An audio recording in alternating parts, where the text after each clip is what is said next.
Welcome to LyfeTalk Health. My name is David Zick. In our first two mini-studies, we looked at the fact that there's this concept in Scripture, in the third epistle of John, the second verse, that the Lord actually desires that we would be healthy. Not only spiritually healthy, that your mind would be clear, but also that we would be physically healthy, that we actually need to take care of this body. And we learned that in the Bible, there is this concept of health reform, a change of how we think about food. We wanted to make it very clear that health reform is not dieting. Health reform is not about changing what you already do. Health reform is about something completely new. It is a totally new experience. In order to understand that then, we need to answer this question. Why do we actually eat? Why do you eat? There are actually 5 reasons why we eat. There are 5 reasons that the Lord has given us that we have for eating. And some of these can be very easy to understand, and others of them a little bit more complicated. For example, the first and most important reason that we eat is because we need the chemical energy. So the very first thing that we find in Scripture is actually that man is commanded to eat. In Genesis chapter 1, right there in the beginning of the Bible, it says in verse 29 that God said to man, "Behold, I have given you every herb-bearing seed which is upon the face of all the earth, and every tree in the which is the fruit of a tree yielding seed. To you it shall be for meat," or for food.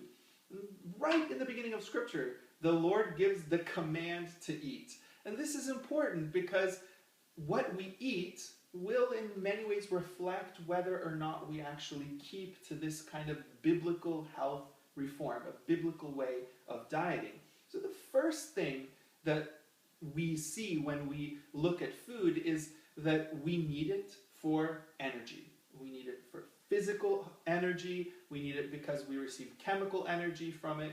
And when you look at food, whatever kind of food is in front of you, that's its primary function. You want it to be able to give you energy so that you can work. Food then that doesn't do this would be counter to its primary reason. If there is a food which actually drains the system rather than adding to the system, this would be a negative food. It wouldn't fit into the first reason of why we eat, because we have physical hunger and we need chemical energy. When you're hungry, all the cells in your body are asking for nutrition, which brings us to the second reason that you eat. We eat for nutrition. Your body needs certain elements. It needs water, it needs calcium, it needs iron, it needs protein, it needs salt, it needs all kinds of different things in order to have a healthy and properly balanced functioning. When we're looking at food then, the first thing that we're looking for is we want it to give us good energy so that we can have the energy that we need to perform our duties during the day. Secondly, we want to supply it with the right kind of nutrients. Certain foods that we're going to talk about as we continue in this series do have nutrients within them, but they also come with a lot of other things loaded on, and when these things are loaded on, they actually do more damage to the body, draining other nutrients than the little bit of nutrients that they actually give. But when we talk about food then, number 1, we're looking to find something that will give us chemical energy. Number 2, we're looking for something that's going to give us nutrition, give us the things that we need in order for the body to be able to function. Now, the third reason that we eat is very simply for pleasure. We eat because we enjoy eating. We have pleasure sensations that occur in our mind from different things that we eat. That means that food is not only the taste, it is also the smell, it is also how it appears. All of these things are part of why we eat. We eat something because it looks good. One of the mistakes that's commonly made is individuals who think that so long as it's nutritious, it will be good.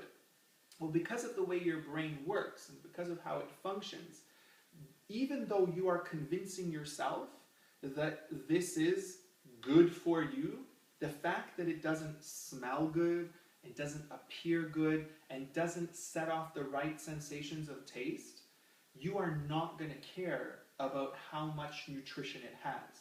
In order then to have this good diet, this biblically based health reform, you should be looking for foods that are positive in how they appear, in how they smell, and in how they taste, in order to make sure that you're going to continue on in this way. When the Lord made man, the first diet that he gave them, according to the verse that we just read here, was a very beautiful diet. It involved vibrant colors of fruits and vegetables that existed and grew naturally in the garden. And as Adam and Eve walked through the garden, they saw these beautiful things, and they beheld them and they ate them. This is a really beautiful thing that the Lord has done, created all these wonderful things for them to eat. And the colors are so beautiful. Think about the apples and the oranges and the pears and cherries and strawberries and all these things that you see. They're so beautiful in their color. You walk through the produce section at your grocery store and you see all these just wonderful, beautiful colors, and you want to eat that. Why? Because of how it looks. Its appearance draws you. Then you prepare that food and you get the aromas that are coming from cooking, and you love that smell, and it draws you in and makes you want to eat it. We eat because of pleasure. All of these things go together, and there's nothing wrong with eating things that please you.